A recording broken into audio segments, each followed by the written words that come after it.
né? Espero que vocês estejam todos bem. Eu que agradeço muitíssimo o convite. Fico muito feliz de estar aqui para falar sobre demônios, né? Eu gosto bastante da temática. Então é sempre bom a gente tropeçar ali no capiroto, dar uma olhada um pouquinho no sinteco gelado, né? Nesses vários meios nos quais a gente pode se referir a esse ser. E agradeço a apresentação que a Laís fez, né? Muito bom ser apresentado, a gente não precisa ficar retomando, falando essas questões, então muito obrigado.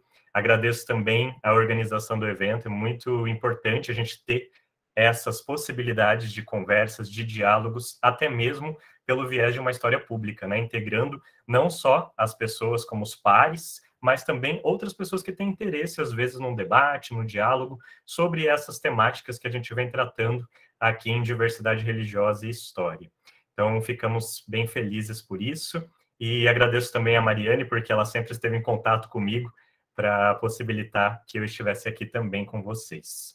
E, mais uma vez, agradeço o público, né? Quem se inscreveu, quem está aqui para a gente poder bater um papo, conversar um pouquinho aí na nossa próxima hora, nas nossas próximas 2 horas, né? Com as perguntas no final. E eu fiz uma apresentação, posso colocar? Tranquilo? Legal. Acho que ajuda, principalmente porque eu gosto muito de trabalhar com imagens. Então, eu vou mostrar algumas imagens para vocês de vários círculos medievais. Bom, pessoal, para começar aqui a falar com vocês sobre a relação desses demônios, é importante eu situá-los e situá-las, principalmente na dimensão que eu quero ocupar aqui. Eu vou tratar mais sobre o período medieval. E quando a gente fala período medieval, nós estamos falando de uma vasta temporalidade, às vezes 1000 anos de história. Então, nós temos que ter cuidado ali onde nós vamos pisar, para onde nós vamos comunicar todas essas temáticas e esses elementos. Nem sempre é possível a gente abranger esse fenômeno, né? Todo mundo sabe necessariamente que é dificílimo a gente compreender, às vezes, 1 ano da nossa história. Agora, imagine 1000 anos. Nesse sentido, eu pensei tratar aqui sobre um viés de longa duração por meio de uma relação entre imagens e texto. Então, eu vou trazer várias imagens desde o século VI que vão comunicar sobre como o diabo ou os demônios eram vistos, eram entendidos principalmente pelo meio eclesiástico e aristocrático. Então, quando eu for falar um pouquinho ali dos camponeses e das camponesas, a gente pode olhar com outro viés. E também como Dante vai analisar isso. Então, lá no final da minha fala, eu vou trazer um dos demônios para a gente conversar com, né? Não fiquem assustados e assustadas, a gente vai apenas olhar para esse ser da forma como ele está posto ali na Divina Comédia de Dante, que faz parte de todo o emaranhado da minha trajetória de pesquisa. Então, eu tenho um caso mal resolvido com o Dante, né? Frente a isso, são vários anos de pesquisa lendo a Divina Comédia, exacerbando todo aquele conhecimento que tem ali, mas criticando assiduamente tudo que está posto, já que muitas daquelas dimensões nem sempre são extremamente cristãs. Nós temos comunicações com vários vestígios medievais, antigos, culturas, povos que vão desde a Mesopotâmia até também a China. Então, nós temos várias transculturalidades, movimentos de povos e culturas que se comunicam, sejam por imagens ou por ideias que eram levadas pelo que a gente vai conhecer informalmente como Rota da Seda. Então, todos esses critérios, todas essas formas de comunicação devem estar sempre sobre o nosso direcionamento quando vamos pensar antiguidade e medievo. Não são povos isolados que ficam lá fazendo apenas os seus cuidados com o mundo. Não, eles estão conectados, eles conversam entre si, eles guerreiam, eles fazem tratados diplomáticos, eles têm também dimensões culturais e eles conversam entre si. Então, quando a gente vai tratar deste fenômeno do diabo, dos demônios, a gente vai falar do contato com a África, do contato com o Oriente Próximo e do contato com vários dos reinos que ficam no que a gente conhece como Europa medieval. Lembrando que a ideia de uma Idade Média ou pré-modernidade, ela está posta numa conexão com esses 3 continentes que ali estão. Então, nós vamos comunicar Ásia, África, Europa, já que a Idade Média não é só a história da Europa. Ela é a história de comunicações com várias culturas, com vários agenciamentos E os demônios, por incrível que pareça, eles são meios muito interessantes para a gente ver toda esta comunicação transcultural, um movimento que acontece intensamente, borbulha num grande caldeirão. E ali naquele caldeirão cultural, nós temos manifestações diversas do que vai ser entendido por diabo, por Lúcifer, por Belial, por Beelzebul, por Baal, e tudo isso com reivindicações postas de transculturalidades, seja nos movimentos até mesmo da igreja cristã, quando ela começa a se constituir no meio eclesiástico, seja até mesmo nas conversas e discursos entre os papas. Lembrando que um dos papas, Clemente V, vai condenar Bonifácio VIII por necromancia, que era um outro papa, por evocar demônios para conversar com eles. Uma prática que nem sempre era herética, que nem sempre era condenável. Uma prática que acontecia no meio aristocrático, em que as pessoas evocavam, não invocavam, né, porque daí elas iam se possuir, apesar disso também ser um parâmetro que a gente pode pensar, mas elas evocavam esses seres. E eu vou, por meio da minha fala aqui, espero não me estender bastante, tem 1 hora, já estou falando demais, né, mas acho que vou caminhando aqui nas mediações e as imagens talvez me ajudem a comunicar com vocês um pouquinho melhor. Quando a gente pensa sobre mitologia, religião e história, nós temos que pensar que os mitos, esses âmbitos mitológicos, são formas orais de comunicação, dinamizada entre as pessoas, que se comunicavam por meio de lendas, por meio do folclore, e que isso vai ter uma dimensão de espiritualidade corpórea. Então, as pessoas se situavam com o mundo por meio do corpo. O corpo, já dirá o Foucault, posteriormente, né, sobre as disciplinarizações do corpo, como que isso vai acontecendo, que lá na Idade Média, na história antiga, nós temos o corpo como um centro muito forte do que acontece no mundo. Há uma relação entre mundo e corpo.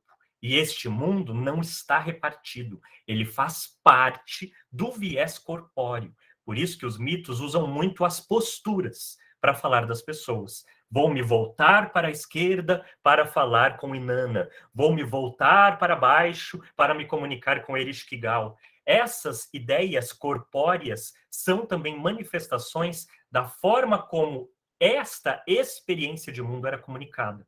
As pessoas experimentavam o mundo, a vida, a morte e o renascimento. E por meio dessa experiência racional, não é irracional, por meio desta lógica que é construída, é uma forma epistemológica de momentos históricos diferentes do nosso.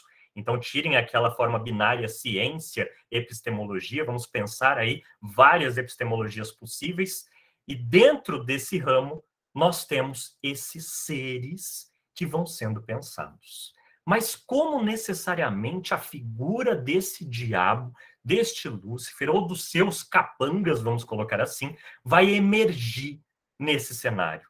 Como que isso se configura? Eu vou passar pelas imagens e vou conversar com vocês enquanto isso. Primeira relação que eu mostro para vocês é uma fonte, um mosaico, feito lá na igreja de San Appoliliare Novo, em Ravenna.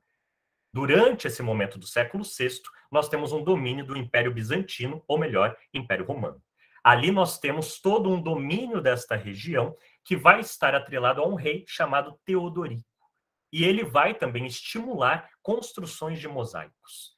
Este é um dos mosaicos construídos com base tanto no cristianismo, que vai ser o cristianismo niceno, ou seja, do Concílio de Nicéia, posto lá pelo Império Romano do Oriente, como também por um cristianismo ariano. Então, a gente tem o arianismo, lembrando que os povos germânicos, alguns deles, quando dominam as regiões ali dos reinos, eram arianos, cristãos.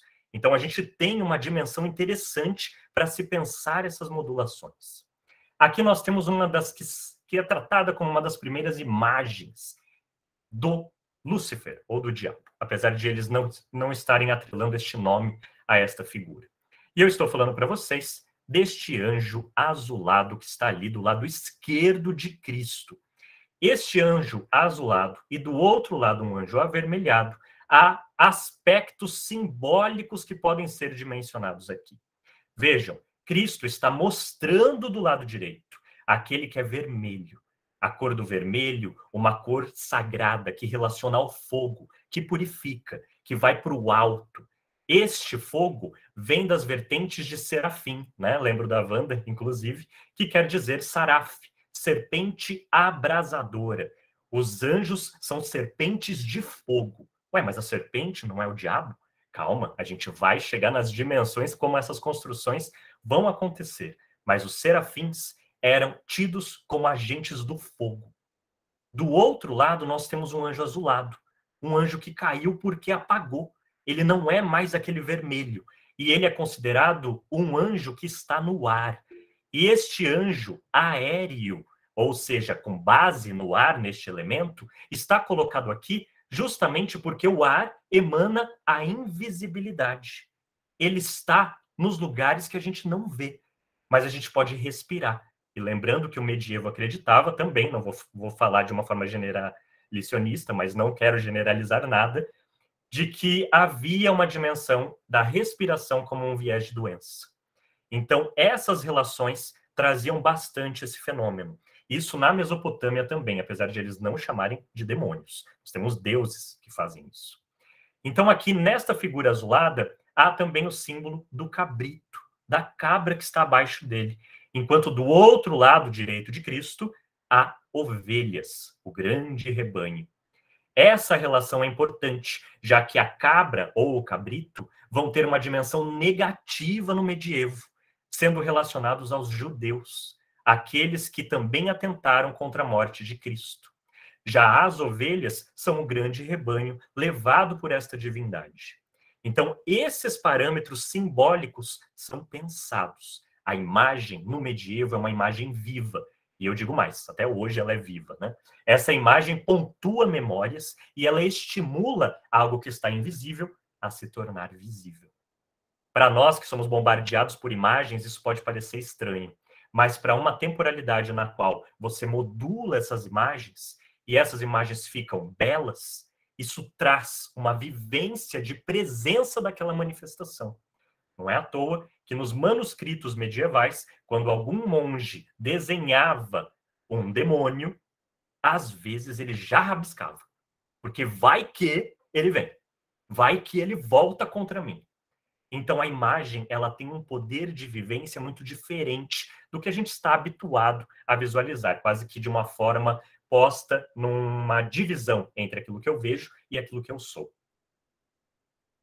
A partir disso, eu vou problematizar com vocês tanto as ideias de demônio, de monstro, por meio dessas imagens e por meio de um dos demônios de Dante, o Cérbero, que é lá no século XIV. E aí eu quero que vocês quebrem uma ideia renascentista de que lá no Renascimento os antigos voltam e vão ser colocados de novo à mostra. Não, pessoal. Na Idade Média, os antigos estão a todo momento sendo trabalhados.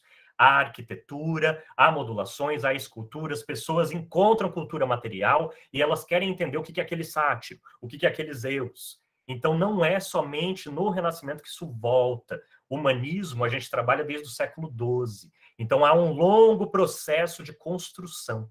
Sendo assim, a gente precisa quebrar com uma ideia de uma Idade Média móvel, né, que já é bem discutida desde a década de 80, e atrelar esse movimento às culturas antigas, que não deixaram de existir. Na verdade, há um pós-vida delas na Idade Média, constante. E é por isso que, ao pensar essa relação, é importante mostrar para vocês algumas culturas materiais que conviviam com essas pessoas. A arqueologia e os estudos históricos precisam trabalhar com interdisciplinaridade quando a gente trata principalmente de temporalidades tão distantes. Antiga, medieval, precisa ter um trabalho com cultura material. A gente precisa olhar, a gente precisa analisar, a gente precisa pensar. E esses seres que eu ponho para vocês aqui fazem parte de uma cultura que a gente denomina como greco-romana. Dentro dessa cultura mais helenística também, há a figura do sátiro. E esse sátiro, que está posto para vocês, ele traz várias conexões dentro desses mistérios. Lembrando que os judeus, no século III antes da Era Comum, vão estudar grego na África e vão traduzir o Antigo Testamento para o grego.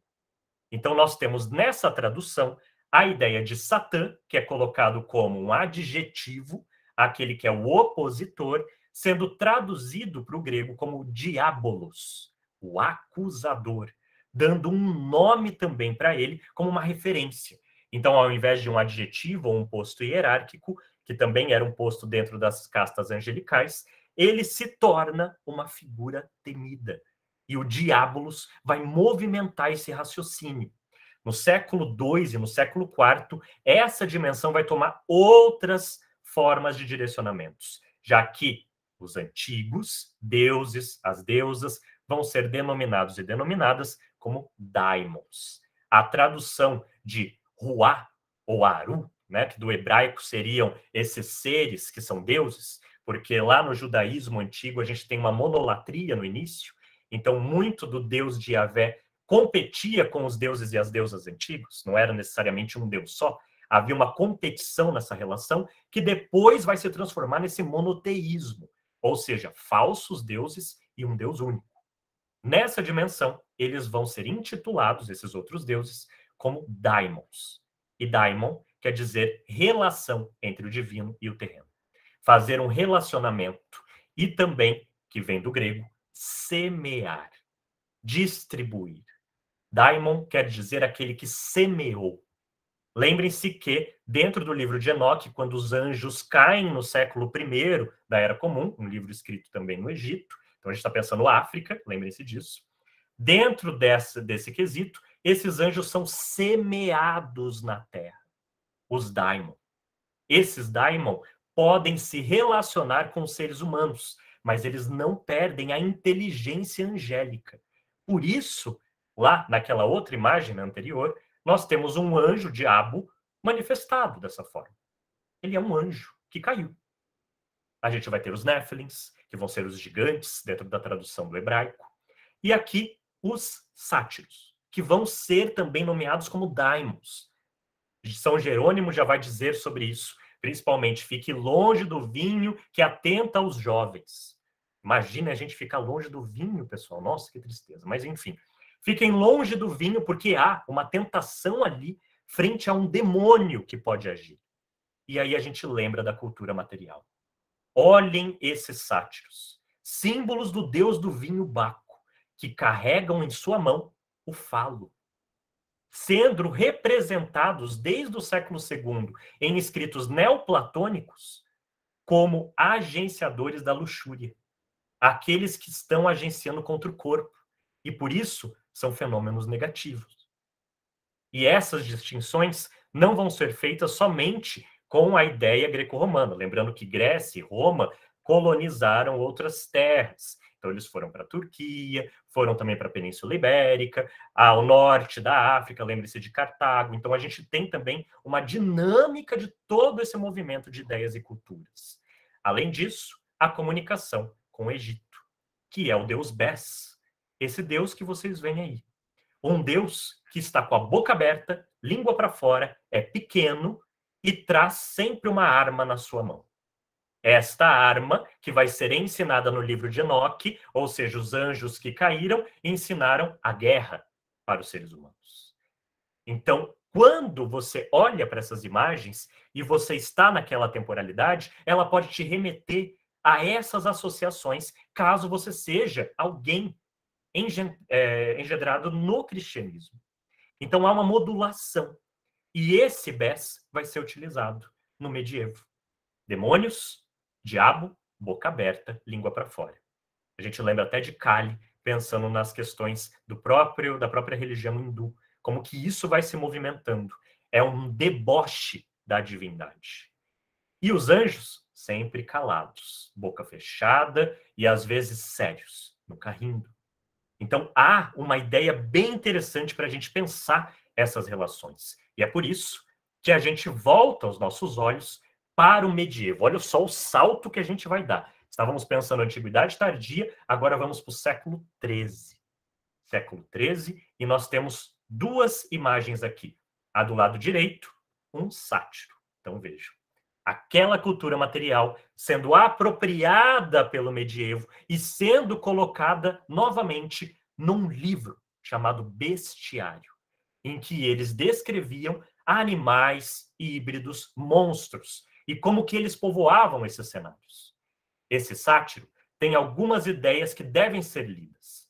É peludo, ele não tem os cascos, então ele está ali com pés, então ele é bípede e humanoide, chifres, boca aberta, parecido com um macaco, que também tinha um viés negativo no medievo, e carregando tirso, um instrumento de evocação de Dionísio, que Dionísio carrega em sua mão.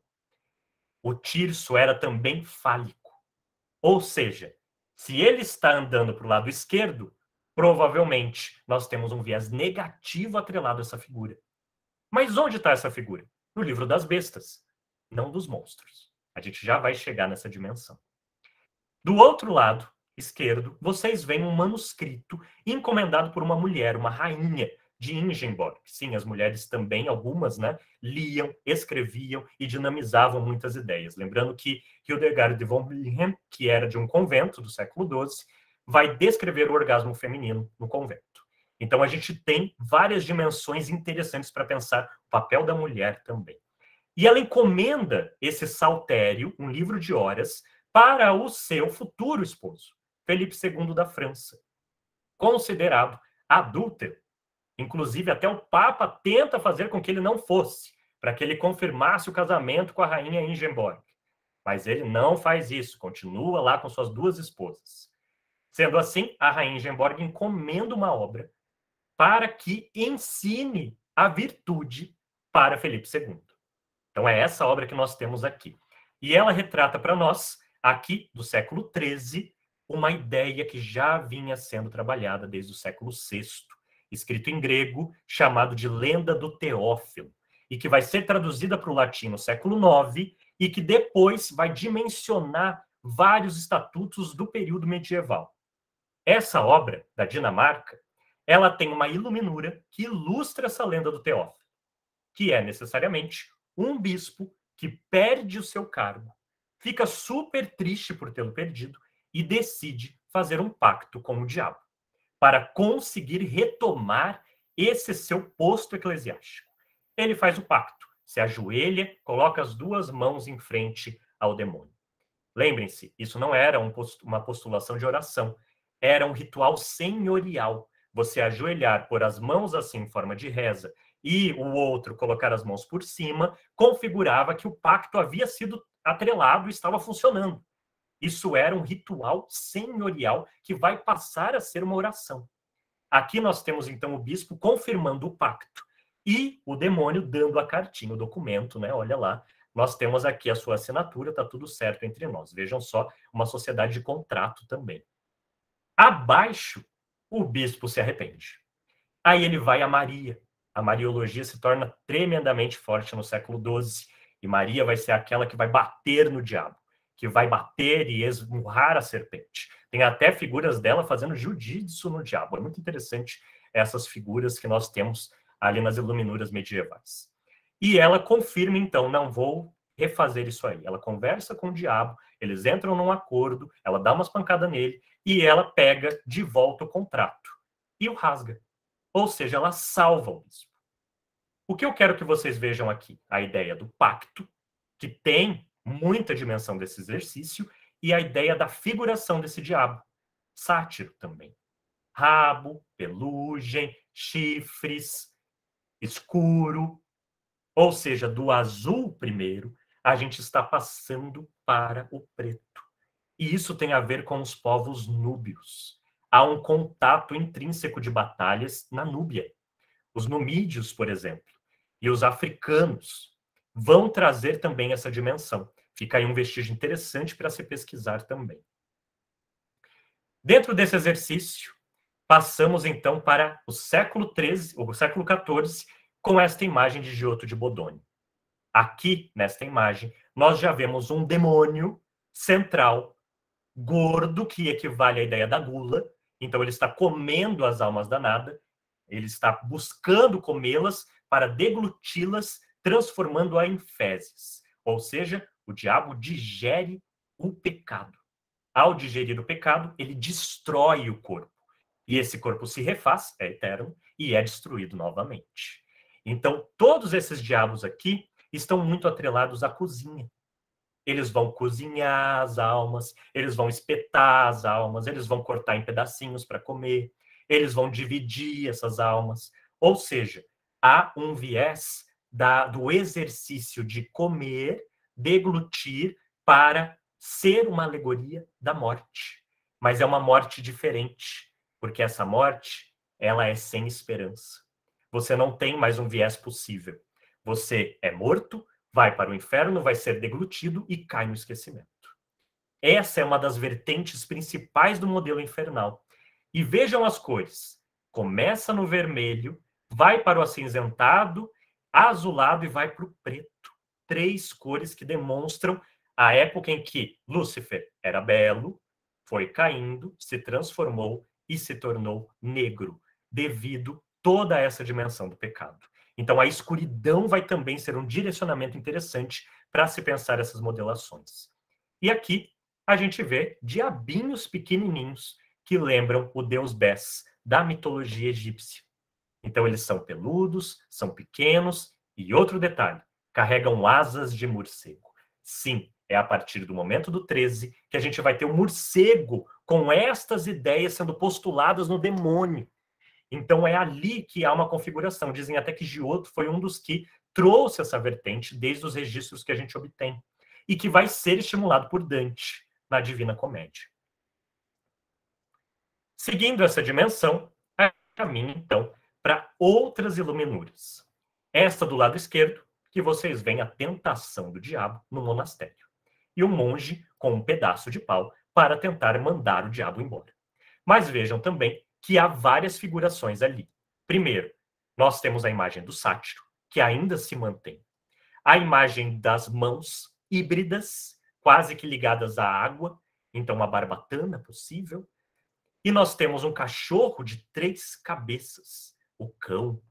O cão considerado aquele que vai também deglutir as almas. O cachorro é aquele que come o próprio vômito.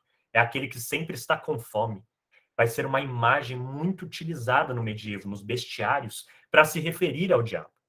O cão de 3 cabeças é o Cérbero. Já estamos chegando lá no Cérbero dantesco. E aqui nós temos também as patas desse diabo, que são patas de ave. Mas por que ave? É uma questão muito debatida na medievalística. Alguns acreditam que essas patas de ave funcionam como psicopompos. Ele pode andar na terra, levar as almas para o inferno, quase como as arpias faziam no mundo greco-romano. Então você busca aqueles corpos e leva para lá, uma forma de transporte associada a essa lógica. Do lado direito, um tom avermelhado do diabo, olha só, né? Um pouco mais próximo do que o cinema nos mostra na década de 90. A ideia de um diabo vermelho, com chifres, boca aberta, língua para fora, pedindo para o outro que está dormindo pôr a língua para fora também para ele entrar. Ele quer possuir o corpo. Mas não só. Ele quer transar com este corpo. Nós temos um incubo. Pode ser também um súcubo, a gente não sabe. Já que eles se transformam no sexo biológico masculino ou feminino para então atentarem contra o corpo da vítima, tornando-a grávida. Vejam, uma gravidez quase de virgindade para dar à luz ao anticristo. Esses medos também estavam atrelados à associação. Então aqui vocês veem um diabo que está tentando copular para então dar à luz a um ser demoníaco. Isso dentro do século XIV. E a gente deve lembrar que será então que eles tinham tanto medo do diabo? Será que a sociedade era modulada dessa forma? Não, pessoal. Nem todo mundo tinha medo do diabo. As pessoas transavam, as pessoas iam para a taverna, as pessoas tinham a sua vida, elas comemoravam, elas ouviam falar e às vezes não acreditavam. Chegava o padre, elas decapitavam o padre, mandavam ele embora. Tinha várias brigas frente a isso. E lembrando, nós temos um domínio gigantesco. A igreja não conseguia manter uma ordenação, não era centralizado. O Papa, às vezes, não tinha autonomia. Isso vai sendo construído com o tempo. Até o século XIV, nós vamos ter vários discursos contra o Papa. Então, nessa dimensão, há várias religiões e cultos que estavam sendo ali postos, vários ritos. E é por isso que o sátiro é interessante de ser posto, o que nos leva também a um vestígio de que as adorações a Dionísio continuavam, de que havia, sim, registros de rituais dionisíacos. E isso fazia com que a igreja mostrasse o que ela quer combater. É uma estratégia discursiva, formada por relações de poder diversas. Então, o campo, né, os camponeses não eram passivos. Eles faziam greve, eles decapitavam os senhores feudais ou senhoriais, como diz o Jorge Deby. Então, a gente tem revoltas, a gente tem também morte de bispos, padres que iam para uma vila e demoravam 1 ano, 2, para ir de novo. A vila ficava sem o padre. E aí eles faziam os rituais. Então, nós não tínhamos ainda uma autonomia de uma igreja que vai se centralizar nessa dimensão. É sempre importante falar isso para a gente tirar um pouquinho daquela ideia do medievo como esse agenciamento, né? Somente igreja e feudalismo. Né? Feudalismo já é desconstruído e a ideia da igreja como unívoca também. Então, a gente tem vários estudos, inclusive, sobre isso. E aqui, caminhando, a prática da necromancia. Olha só, século XIV, e nós temos do lado esquerdo um padre, na verdade é um astrólogo, né, desculpem, que está fazendo um círculo, evocando um diabo para conversar com ele sobre como era o céu. Como que era o céu? Me conta. Como é o zodíaco? O que impera? Touro? Quando o touro está no sol, então é mais forte? Como que fica essa sintonia? E o diabo vai contando, vai narrando para ele. Isso é um registro que a gente tem desse tipo de dominação que vai também ser levada pela Goetia lá no século XVII, que eles vão atribuir às clavículas de Salomão, como também aos 72 demônios conjurados por Salomão, que lá no 17 vai ter uma forte potência. E aí os magistas vão configurar isso, Aleister Crowley, por exemplo. A gente tem várias dessas dimensões. Estou mostrando para vocês o quanto que o medievo e a antiguidade se conectam com a gente. A gente não deixa de visualizar essas sintonias. Eles também estão vivos, de uma forma ou de outra, entre nós. Eu, às vezes, brinco com os meus alunos e as minhas alunas de que os historiadores e as historiadoras fazem a prática da necromancia para a gente conversar com esses povos por meio das fontes. Né? A gente precisa conversar com essas fontes e a gente precisa tentar entender o que elas trazem para nós. E aqui do lado direito, um demônio bem-sucedido. Um demônio que conseguiu uma alma para o inferno. Vejam que ele coloca uma argola nesta alma e puxa ela, saindo pela boca. Fenômeno também do exorcismo. Então, os demônios entram pela boca, saem pela boca. Interessante que no cinema, até hoje, isso é dimensionado também. A boca é onde se prolifera o verbo da criação. A linguagem cria e tem presença. Ela manifesta uma verdade. E essa verdade pode criar. E ao criar, pode destruir. Há uma destruição quando esse demônio entra. E ao entrar, ele destrói as entranhas. O símbolo da boca, o símbolo do ânus, tem essas dimensões da criação, da deglutição, do digestório, desse sistema que vai destruir e levar para o esquecimento. Então, o verbo que cria pode destruir. Relações mitológicas. Destruição, recriação, nascimento. E agora a gente entra em Dante. Conversar um pouquinho sobre Dante Alighieri e essas dimensões. Não sei se eu tenho bastante tempo ainda. Acho que uns 20, 30 minutos, é isso? Legal. Só para eu me situar, para não cansar também e possibilitar aqui uma conversa interessante. A Comédia de Dante. Dante Alighieri, século XIV, na Toscana, nasce em Florença e escreve várias obras. Vai estudar em vários monastérios, como também nas universidades. A Universidade de Bolonha, onde nós vamos ter o direito, o quadrivium, o trivium, que vão funcionar ensinando aritmética, geometria, o direito em si, a medicina. Então, lembre-se que as universidades ali no século XII já começam a ter um agenciamento interessante, apesar de que várias universidades estavam no Marrocos. E tem uma dimensão interessante ali também do mundo arábico, que vai passar para a Península Ibérica e vai dinamizar traduções feitas pelos árabes das obras gregas que vão estar postas para que Dante possa lê-las, para que outros personagens possam lê-las.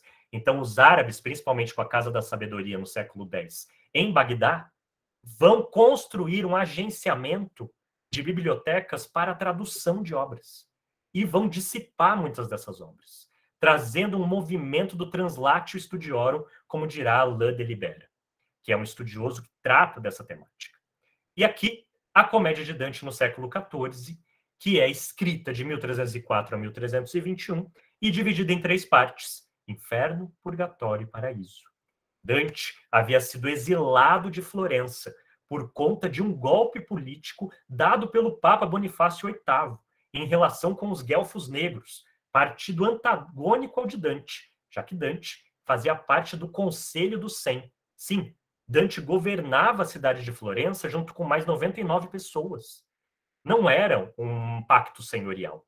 Eram comunas aristocráticas, comunas senhoriais de camponeses que ascenderam e que conseguiram construir na cidade um poder específico, inclusive tratando com pedágio com os senhores. Então vejam, é uma outra forma do que a gente conhece como feudalismo, né? Na verdade, nem é feudalismo. Nós temos um âmbito diversificado. E aqui, nesse momento, o Dante sofre esse golpe. É traído pelo Papa, a quem ele não gostava, já que ele esperava que o âmbito terreno fosse dominado pelo império, pela política, e não pelo âmbito espiritual. Então, o Papa não deveria governar.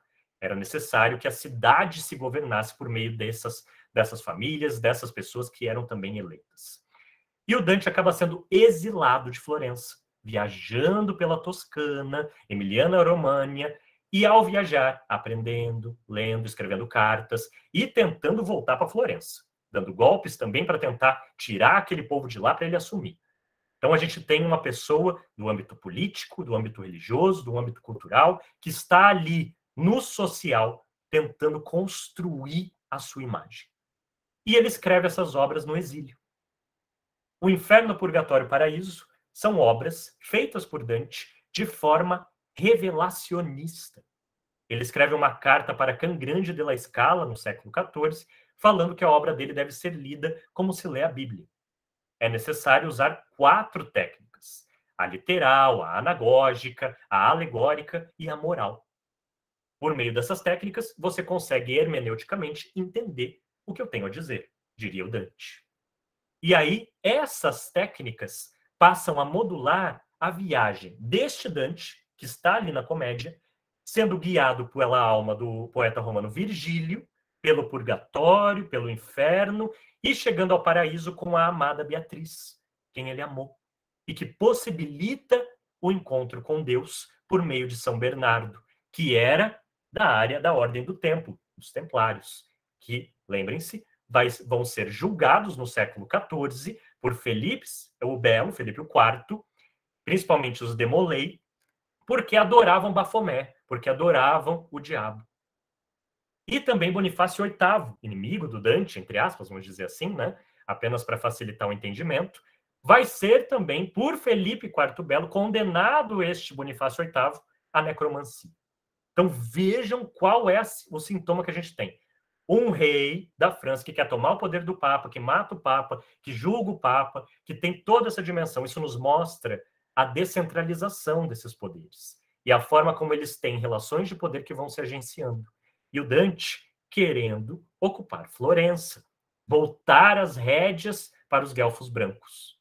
E aí ele escreve essa obra, mostrando que ele está dormindo e que quando ele dorme, ele sonha. As visio, as visões. E é aí que é interessante de a gente pensar esses fenômenos dados pelas visões, como necessariamente ele pensa toda essa dimensão. Sim, pessoal, a Terra era esférica, né? Eles entendiam a Terra dessa forma, como a gente a entende necessariamente, não era uma Terra plana, como alguns dizem por aí. Então nós temos já nesse conhecimento um viés de que a Terra era esférica. E dentro dessa esfericidade, você tem todo o movimento do círculo, que é perfeito. O círculo que agencia Deus. E o círculo que modula o agenciamento da criação do inferno, do purgatório e dos planetas que, ao girar em torno da Terra, ela é geocêntrica, né? A Terra está no centro. Esses planetas que giram ao redor são o paraíso celestial. O inferno é um cone invertido ocasionado pela queda de Lúcifer, que quando pecou, caiu. Ah, olha só, Dante chama o diabo de Lúcifer. Essa é uma transformação. Ele não era tão usual, apesar de São Jerônimo, lá no século IV, V, já ter tido essa tradução de Isaías como Lúcifer, aquele que caiu, que necessariamente não era uma referência ao diabo, mas que aqui passa a ser, e passa a ser retomado. E hoje nós temos um seriado chamado Lúcifer, que é muito interessante, inclusive. Então vejam como que a memória, os usos do passado na história modelam os nossos comportamentos também, as formas como a gente interage com esses costumes. E para falar um pouquinho do inferno, né, que é gelado, não é tanto de fogo, né, pensando no calor também que a gente está tendo aqui, a gente tem essa dimensão de um cone invertido, dividido em 9 círculos concêntricos. Nossa, como que o astrólogo utilizou mesmo para chamar o diabo? Círculos. Interessante. Alquimia, processo de necromancia, círculos concêntricos. Lembre-se do imaginário. Dante está pensando essas relações. Dante fazia parte dos farmacêuticos de Florença, por incrível que pareça. Era uma casta social, corporação, que ele fazia parte. Interessante. Então, nós temos aqui uma dimensão de círculos concêntricos em que, nos bestiários medievais, a besta está no centro dos círculos. Sempre circular, a besta no centro. Dante pensa essas situações e o círculo como um símbolo perfeito. 9 círculos concêntricos, cada um deles guardado por um demônio, por um ser híbrido, o que eu chamo em minha tese. Então, nós temos 12 guardiões infernais. Ah, mas não são 9? Sim, mas alguns círculos se dividem em mais. O 7º se divide em 3 giros, e o 8º se divide em 10 fossos, e o 9º se divide em 4 outros giros. Então, nós temos vários guardiões. E esses guardiões, como eles funcionam? Quem são eles? Lembrei agora até de Masked Singer, né? Quem é você? Quem é você que está aí por trás dessa máscara? O nome, né, como diria Orígenes, lá no século III, revela o nome e eu terei poder sobre você. Revele o nome do diabo que eu saberei como conduzir. Olha só o papel da linguagem enquanto criadora, como Walter Benjamin vai colocar nos seus estudos sobre o alegorismo. O ato da criação pela palavra, o verbo. E ali se cria, se modula. O Dante sabe disso também. E ele postula essas dimensões. É por isso que Dante vai utilizar vários termos para se referir ao diabo. No entanto, nós temos aqui 3 que são interessantes da gente pensar: monstro, bestas e demônios. Quando a gente pensa em bestas, a gente pensa necessariamente num carro. Não, tô brincando, né? A gente não vai pensar no carro em si, apesar de ter um carro chamado besta, acho que hoje não sei se tem mais. Mas a gente pensa, às vezes, uma associação ao diabo. A gente dificilmente usa besta para isso. A gente usa para se xingar, às vezes. Besta, tonto, né? Nesse sentido. Mas a besta no medievo, ela tinha um sentido específico, que modulava o agenciamento de seres que eram detidos de garras, pelugem, dentes afiados, como esse lobo que eu mostro para vocês aqui, tirado do bestiário de Aberdeen do século XIII. Vejam que o lobo detém olhos vermelhos, ele tem um viés de ameaça. Na leitura dos bestiários, o lobo, presente na natureza, manifesta uma verdade a ser decodificada por aqueles que sabem ler. E quem sabe ler é o mundo eclesiástico e depois também alguns aristocratas, alguns leigos que começam também a ter uma emergência nas universidades. E ao saber ler, aprende que este lobo traz a ideia da avareza. É aquele que quer tudo, é aquele que quer o rebanho que é do outro, é aquele que quer dominar o que é do outro. Lendo isso, você percebe a alegoria divina por trás do animal. Então, a alegoria no medievo não é A para dizer B, é diz A e diz B. O lobo manifesta a verdade divina na natureza, porque a natureza é a criação. Se ela é a criação, ela tem essa manifestação. E a partir do século X e XI, os monstros híbridos passam a ser bestas. Eles não usam mais o termo monstro para se referir a seres híbridos.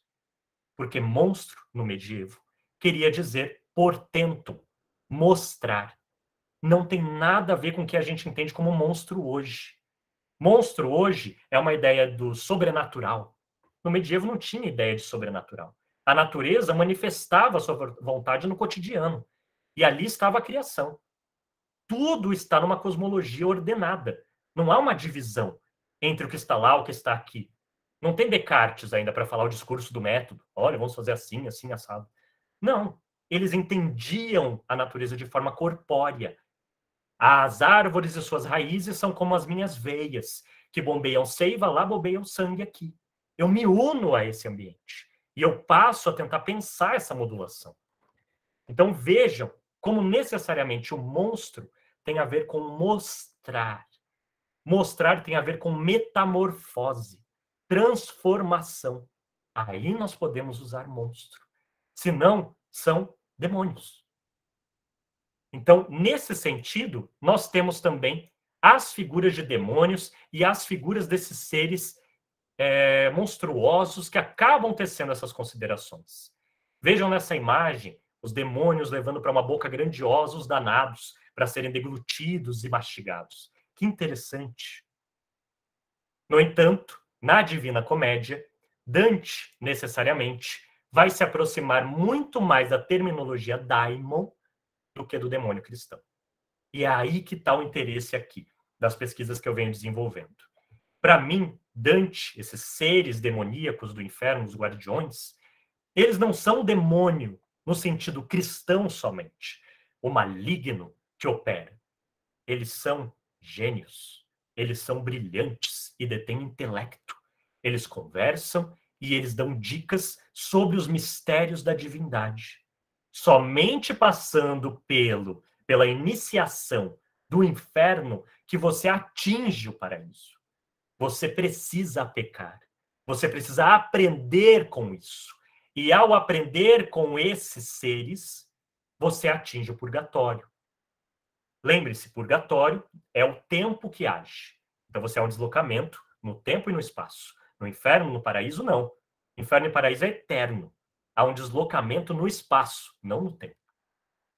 Então ali nós temos esses seres guardiões como seres híbridos, como eu denomino. Porque eles unem transculturalidades antigas, greco-romanas, na manifestação dessa demoneidade simultânea que acontece atrelada ao cristianismo, ao maligno, ao vício, por exemplo. No entanto, eles não vão ser maus. Eles vão ser aqueles que ensinam. Você passa por estágios de iniciação, 9 estágios, até atingir, então, o purgatório. Interessante. O daimon, de onde vem a terminologia demônio, tem a ver com a relação entre divindade e seres humanos. É ele que conecta, como os djinns no mundo árabe. A gente pode pensar essa conexão, só que lembrando que aí a gente tem uma outra cultura e a gente tem que analisar com o cuidado da localidade, mesmo que seja de forma global. Então ali nós temos um daimon que se manifesta e que é operacionalizado da conexão que esses seres detêm com a divindade e com os mistérios antigos, os mistérios greco-romanos. Dante lê a Eneida de Virgílio, a Metamorfoses de Ovídio, Odes de Horácio, lê também a Tebaída de Lucano, e por meio delas manifesta a leitura alegórica para encontrar a revelação figural desses seres, como eles se manifestam na eternidade. Une-se essas manifestações.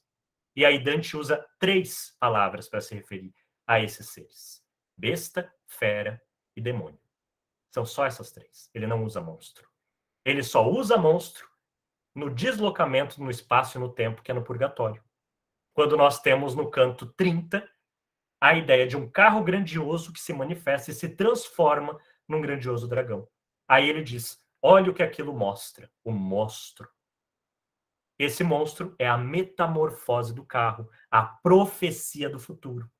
Não há futuro no inferno e no paraíso. Lá é eternidade. Você pode saber o que aconteceu, mas você não pode saber do futuro em si. Porque ali está tudo junto, confluente. E é aí que esses seres híbridos se conectam. Dentro dessas ideias, a gente pensa o caso do Cérbero. Deixa eu ver se eu tenho tempo. Ainda tem um pouquinho, né, Laís? Só um pouquinho. Eu vou mostrar para vocês como que o Dante lê esse Cérbero. Cérbero, dúplice animal, furioso, as três goelas, ladrava sobre a gente ali submersa. Como um cão raivoso, tinha os olhos vermelhos, indecente e suja a barba, e garras aguçadas, com que lanhava os míseros à frente. Agora eu quero que vocês vejam no italiano. Fera cruel e diversa. Não é dúplice. Diversa, para o Dante, quer dizer alegoria. Ele escreve isso em uma carta, a Can Grande della Scala. Diversa é sinônimo de alegoria. Então nós temos uma fera cruel e alegórica, que manifesta a verdade divina. A alegoria é algo de outro. O outro é Deus. Com três goelas, ladra. Ou seja, três. Olha a trindade. O inverso da trindade manifestado no inferno. Três rostos Lúcifer terá. Assim como o Cérbero tem três cabeças. Olhos vermelhos.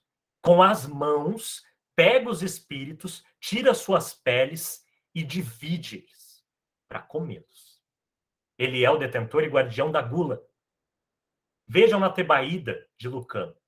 E as três bocas se abrindo com as gargantas horrendas, solta gritos e latidos. Uma fera também que defende. Uma fera que defende um agenciamento. Homero vai falar sobre isso, Hesíodo falará sobre isso, e na Eneida de Virgílio nós também temos essa descrição. Agora vejam a seguir. Ao ver-nos, Cérbero, o mastim alçado, como o cão que o alimento reclamando ladra, e quando lhe é dado, cessa o ruído, somente em devorá-lo se ocupando, assim quedou-se o monstro enfurecido, cujas bocas troando aos condenados faziam desejar perder o ouvido. É horrível, né? É uma dimensão tremenda. Agora vejam no italiano. Il gran vermo, ao invés de mastim. O grande verme. Verme é aquele ser que come a carne pútrida. Aquele ser que come aquele que morreu. Então ele deglute aquele ser, ele tira a vida do ser. Cérbero é uma manifestação alegórica da morte, porque é ele que vai comer e mastigar para que aquela alma não seja lembrada, porque ela caiu na desesperança do inferno. O grande verme, porque verme está atrelado a esta modulação e muito presente nos bestiários medievais. Lúcifer vai ser chamado de o verme rei. Il gran vermo reo. Olha só. Então, Cérbero e Lúcifer se comunicam. Demônio é traduzido como monstro. No entanto, Dante não usa essa terminologia. Somente lá no Purgatório. E quando se usa uma vez só, a gente tem que tomar cuidado com as fontes históricas. O que está tendo ali? Por que ele não usou em momento nenhum no inferno e lá no Purgatório ele pôs monstro? Porque é diferente do que a gente pensa. Não é um monstro a ser temido. Dante aprende com Cérbero e aprende com Virgílio. Por isso, Cérbero é um híbrido de demoneidade simultânea. É por isso que ele traz os vestígios antigos para serem figurados na revelação desse mundo medieval. E é aí que nós temos, por exemplo, na Eneida de Virgílio, a ideia do aprendizado com Cérbero. Lança-lhe a vate um sonorento bolo de mel e confeições, que as três gargantas, escachando o glotão, raivoso engole. Sibila, então, a sacerdotisa, dá um bolo soporífero para o Cérbero, que está guardando a entrada do Hades. Agora veja em Dante. E a foi arremessando bem no interior das goelas repelentes, como o cão, que o alimento reclamando ladra, e quando lhe é dado, cessa o ruído, somente em devorá-lo se ocupando. Vejam que lá Virgílio sabe como andar no inferno, porque ele já fez isso na Eneida. Então ele traz a sabedoria antiga para o Dante, e ele fala, este Cérbero eu sei lidar, basta pegar esta terra deste chão e dar para ele comer. E o Cérbero come, fica mansinho e deixa-os passar. A sabedoria vem a Dante, e ele aprende com isso. Quer dizer, Cérbero come da terra, porque Cérbero significa o que devora a carne, de acordo com Isidoro de Sevilha no século VII. Ele que devora porque ele é a morte, ele destrói. Por isso que um ser vivo não pode andar no inferno. Por isso que ele fica bravo com Dante. Não é porque ele é ruim, é porque Dante não morreu para estar lá. Ele não foi julgado. que você faz aqui. Preciso te dilacerar, te matar, para que daí sim eu possa deglutir as suas entranhas. Então vejam necessariamente como que isso é modulado e como que o Dante aprende. Cérbero é um daimon, é um amuleto, uma alegoria que o Dante vai manifestando no inferno diante de vários híbridos, mostrando como o aprendizado do paganismo, do mundo greco-romano, traz uma conexão com o cristianismo. Você não deixa de lado. Você acolhe e ressignifica. Há uma ressignificação desse processo aqui. E aí, caminhando para o final, aqui eu mostro algumas imagens de iluminuras da comédia que demonstram Cérbero. Vejam que as do lado esquerdo pensam Cérbero com cabeça de cachorro, como descreve a Eneida de Virgílio, ou a Metamorfose de Ovídio. Já a da direita, Cérbero é humanoide, é mais demoníaco, traz vestígios de uma sintonia com os sátiros e com a boca sempre aberta. É interessante essas modulações porque cada uma dessas iluminuras faz parte de uma região da Itália. Então nós temos localidades e culturas diferentes a serem pesquisadas também. E imagens para mostrar o quanto que o inferno era a manifestação do ato de deglutir, do ato de comer e possibilitar que aquele ser fosse esquecido por meio da tortura. Então, as medievais, isso é bem generalizador, então cuidado com isso que eu vou afirmar, mas necessariamente eles não temiam de forma geral o diabo. Não havia um medo tremendo desse ser. Havia um medo, talvez para os cristãos e para as cristãs, de não se salvar. E aí o diabo ensina. O diabo pode te ensinar a construir a salvação. E os padres, os bispos vão usar isso nas visões, nas igrejas, nos afrescos, nas iluminuras, principalmente para o meio aristocrático. E aqui uma outra imagem, já no século XV, mostrando uma apropriação do inferno de Dante, trazendo as divisões dos círculos e também cada um dos pecados. Vejam que aqui o ato de deglutir e defecar fica bem exposto, quase que central. Esse está presente na São Petrônio, que é uma basílica de Bolonha. E aqui outro, que é de Fra Angélico, do século XV, e nós vemos já um diabo negro, preto, com uma coloração diferente do que a gente vem acompanhando ao longo da minha fala. E aqui, para mostrar para vocês que nem sempre o diabo é algo construído para ser temido. Vejam que dragão fofo. Não, mas assim, né? Olha só que aspectos de dragão tem aqui no século XIV. Uma ilustração feita de um manuscrito sobre o Apocalipse. Lá é um dragão, lembre-se disso. Então o dragão também vai ser uma imagem que vai sendo construída sobre o diabo. E esse dragão tem alocações híbridas e um exército de demônios que vão lutar com um exército de anjos, como Miguel, que luta contra o dragão. Então, aqui nós também temos essa associação. Vejam o dúplice, as cores, o vermelho com o azul, como que isso vai se alterando dependendo do contexto histórico. E aí, para a gente concluir, apenas a conclusão sobre Cérbero. Cérbero é para Dante registro do que foi para os gregos e romanos. Além disso, une-se o passado ao presente e futuro de Dante, concedendo a essa pré-figuração a existência na figuração revelada. 3 tempos em um não-tempo, a eternidade. Dante ainda utiliza termos como demônio para se referir a esse híbrido, algo que intensifica a presença de um passado no qual o daimon é um espírito bom ou mau, que em Dante aparece para interligar os círculos do inferno e assim mediar a conexão entre o ser humano, o divino e o eterno. Sendo assim, todo ser híbrido é, nos termos de Dante, um daimon, demônio ou dimônio, o que intensifica a relação do ser vivo Dante com os seres presentes na eternidade, caro ao pensamento greco-romano. A revelação figural insere Cérbero como agente que tortura as almas e carrega seu poder, já pré-figurado no passado antigo, agora manifesto na comédia como a verdade revelada aos olhos de Dante. Cérbero também foi raptado por Heracles, Hércules. Lembrem-se disso. Hércules vai ser visto como uma pré-figuração de Cristo. Na Idade Média, como Perseu também. Então, esse agenciamento também é trazido aqui. Pessoal, eu dei uma acelerada aqui no final para tentar mediar de alguma forma ou de outra. Espero que tenham entendido mais ou menos o que eu tenho para passar para vocês. Espero que tenham se divertido também, né? Para que essa fala e as imagens também tragam ideias e inspirações a vocês. Eu agradeço muito essa possibilidade de conversar e fico aqui à disposição para a gente tratar um pouquinho desses demônios com as dúvidas de vocês. Muito obrigado, pessoal.